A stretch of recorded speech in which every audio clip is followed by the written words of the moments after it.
Hello students, good morning. So once again welcome back to the channel.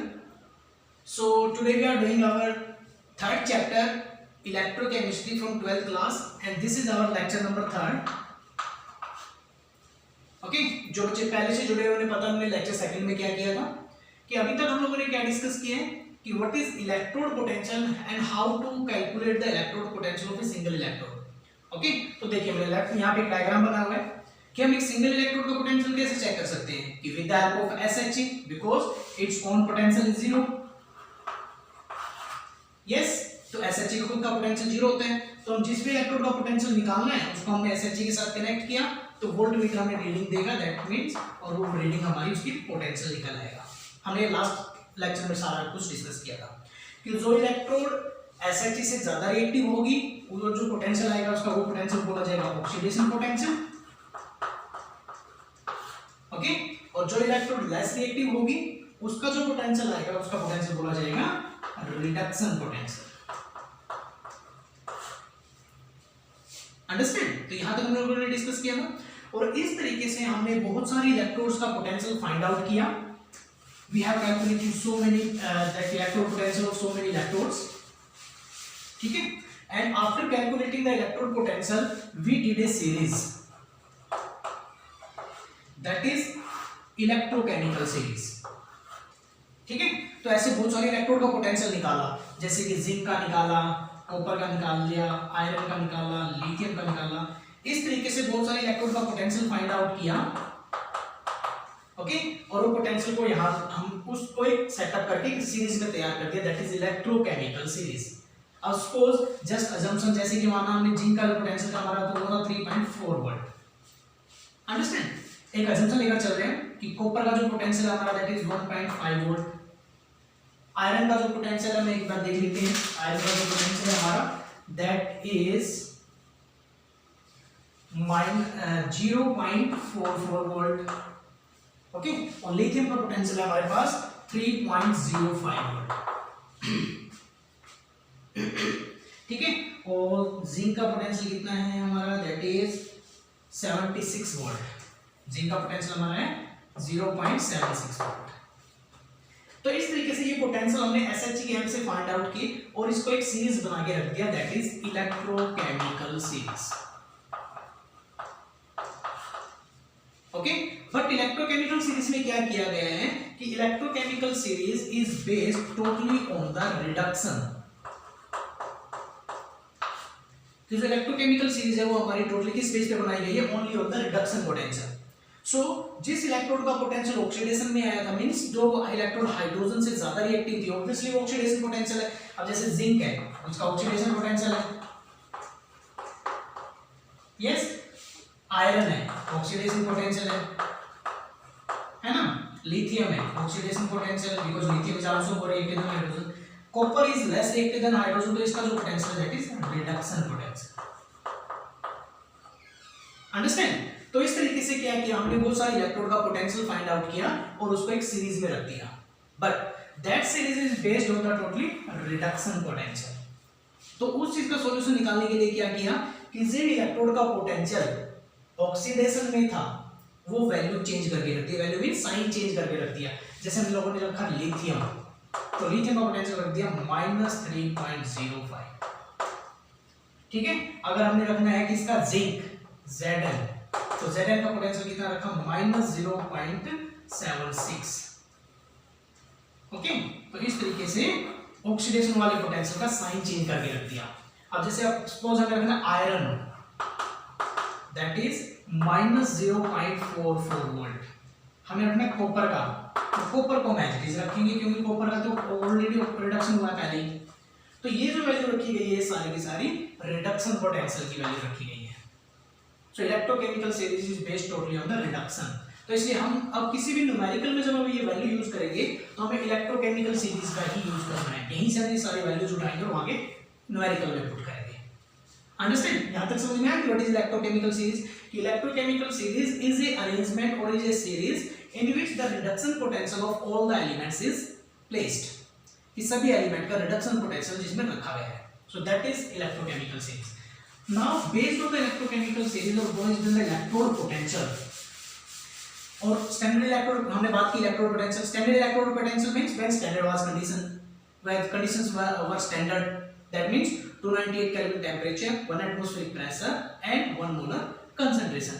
Now after calculating the electrode potential, now new topic is cell potential and standard cell potential. अब cell potential का क्या मतलब है? तब तो हमने एक electrode का पोटेंशियल निकाला, इधर का निकाला, इधर का निकाला। अब जब दोनों इलेक्ट्रोड्स को मिला दिया तो जो सेल है वो कितना पोटेंशियल दे रही है टोटल, ठीक है। एक्चुअली अगर हम इसकी एग्जैक्ट डेफिनेशन की बात करें तो डेफिनेशन हमारी क्या बनती है कि cell potential is the difference between the electrode potential of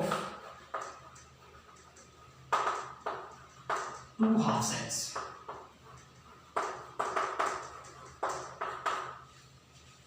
ठीक है ना, कि difference between the electrode potential of two half cell, that is the definition. But अब देखिए हम ये डिफरेंस वाला वर्ड कैसे आएगा, इसको हमारे सोल्व करते हैं, ठीक है ना। अगर हम बात करेंगे सेल पोटेंशियल की तो समझते हैं फिर इस डिफरेंस तक आएगी, ये चीज कैसे आई हमारी। देखिए अभी देखिए सामने मैंने क्या किया हुआ है, इलेक्ट्रोकेमिकल सेल बनाई हुई है, सिंपल इलेक्ट्रोकेमिकल सेल। जो हमने सबसे पहला सेटअप है कि एक साइड में जिंक इलेक्ट्रोड है, second side that is copper electrode, both are connected with the help of voltmeter और सॉल्ट प्रेस, अंडरस्टैंड। और इस रिएक्शन के अंदर हमें पता है कि zinc will do oxidation and copper will do reduction. तो इसके अंदर जो हमारी रिएक्शंस हैं वो रिएक्शंस भी लिख लेते हैं। Oxidation that means Zn, it will convert into Zn2 positive aqueous that plus 2 electron it will drop, this is solid। और रिडक्शन वाली रिएक्शन कौन सी होगी हमारी, that means copper ions aqueous, it will gain 2 electron and convert into copper। तो ये हमारी reaction है simple electrochemical cell के लिए। अब हमें इस सेल का पोटेंशियल निकालना है, अंडरस्टैंड।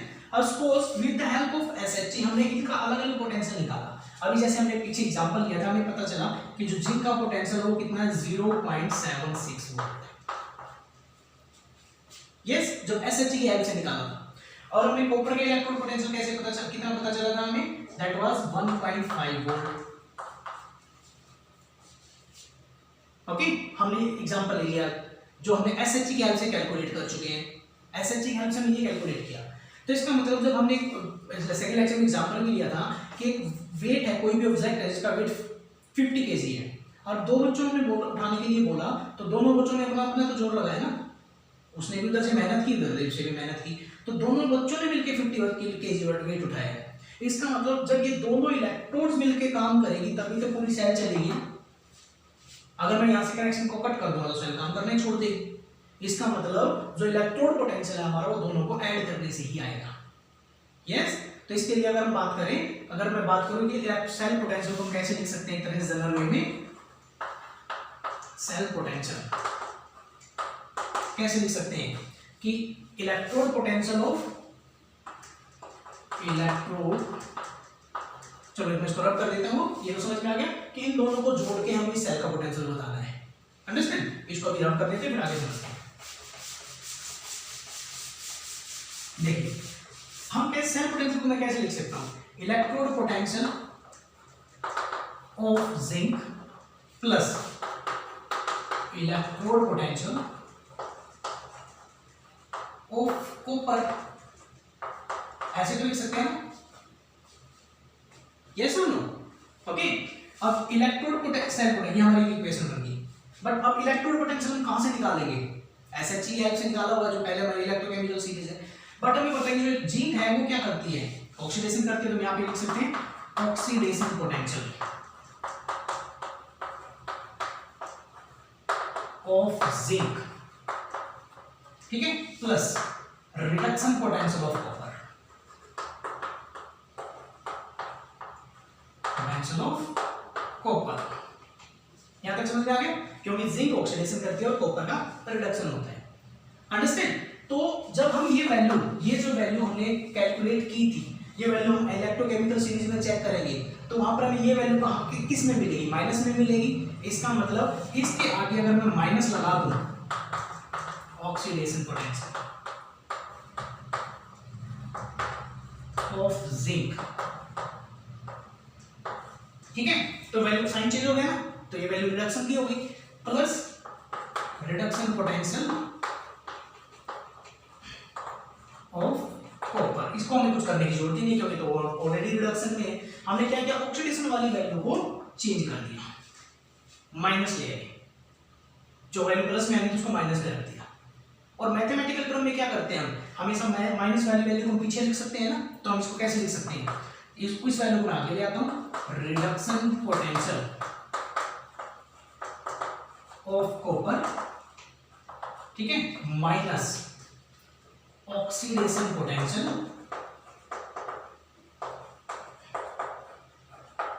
Of zinc. तो एक तरह से हमारी ये नई इक्वेशन तैयार हुई, सेल पोटेंशियल, ठीक है। अगर हम देखें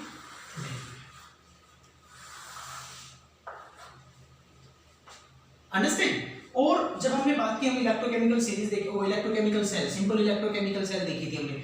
ऑक्सीडेशन कौन कर रहा था, जिंक, रिडक्शन कौन कर रहा था, कॉपर। ऑक्सीडेशन हमेशा लेफ्ट साइड में होती है और रिडक्शन हमेशा राइट साइड में होती है। तो हम इसको इस तरीके से और लिख सकते हैं, सेल पोटेंशियल को हम कैसे लिख सकते हैं, is equal to electrode potential equal copper है हमारा, that is left side minus electrode potential of right side. अब देखो कॉपर तो हमारा राइट साइड में था ना, राइट साइड, सो कॉपर राइट साइड और दैट वाज लेफ्ट साइड, ठीक है। और ये भी हमने क्या चीज पढ़ी कि ऑक्सीडेशन किसका होता है, हमेशा जिंक का होता है, और रिडक्शन कॉपर का। ऑक्सीडेशन हमेशा एनोड पे होता है बेटा, और रिडक्शन हमेशा कैथोड पे होता है। तो हम इसको यहाँ पे ऐसे भी रख सकते हैं कि E cathode minus E anode, that is cell potential को कैसे रिप्रेजेंट करते हैं, ई सेल से, okay. But this all thing जो हमने भी किया कि but this all things, this जो हमने अभी कैलकुलेशन किया, हमने सिंपल इलेक्ट्रोकेमिकल सेल पे की कि this all things are at standard condition.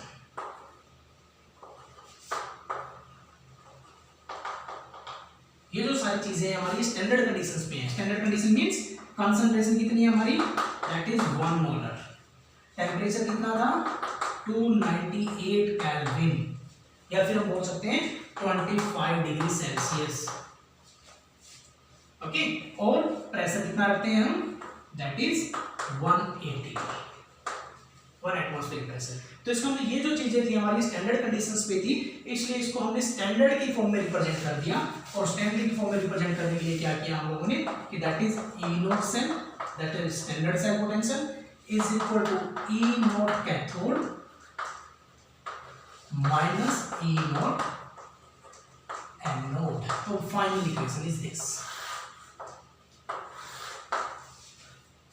understand, E naught cell is equal to E naught cathode minus E naught anode।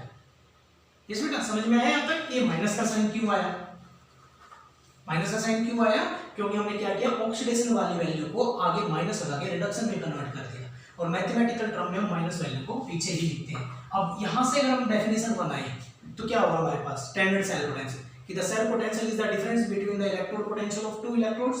अभी इस इक्वेशन से डेफिनेशन वही बन रही है कि difference between the electrode potential of two electrodes, so that is our cell potential। जब हमने इसको खाली E cell से रिप्रेजेंट किया था, ओके, और जब हमने इसके ऊपर E नोट लगा दिया तो that is standard cell potential, understand। तो जब ये ऐसा इक्वेशन है हमारी, इस पे बहुत छोटे छोटे से न्यूमेरिकल्स हमारे पूछे जाते हैं। So in next topic, in next module lecture number 4 we will do the another topic that if condition get change, अगर ये कंडीशंस चेंज हो जाएं then is there any change in the cell potential also? Yes. So if condition get changed, then how can we calculate the cell potential? Okay, and then we will do some numerical also. Okay, so till then, bye.